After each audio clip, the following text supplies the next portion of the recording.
Crispy મસાલેદાર ચટપટા તેવા ઘઉંના લોટના ટમેટો નાચોસ તૈયાર કરીશું। તો એના માટે 4 નંગ ટમેટાને કટ કરી લઈશું, તેને મિક્સર જારમાં એડ કરી તેની ગ્રેવી તૈયાર કરી લઈશું। ગ્રેવીને ગળણીના મદદથી ગાળી લઈશું। તેમાં સ્વાદ પ્રમાણે મીઠું, હળદર પાવડર, મરી પાવડર, હિંગ એડ કરી 1.5 કપ ઝીણો ઘઉંનો લોટ એડ કરીશું।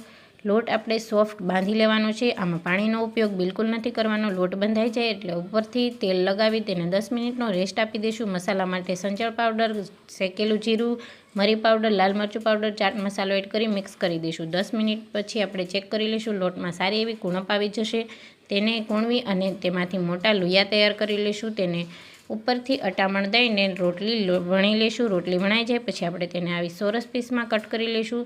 આવા કટ લગાવી ઉપરથી ફોગની મદદથી હોલ કરી લઈશું। સ્ક્વેર શેપમાં કટ કરી લઈશું। બધા જ નાચોસ તૈયાર થઈ જાય પછી આપણે તેને ગરમ તેલમાં ક્રિસ્પી ના થાય ત્યાં સુધી તળી લઈશું। ગેસની ફ્લેમ મીડિયમ રાખીશું।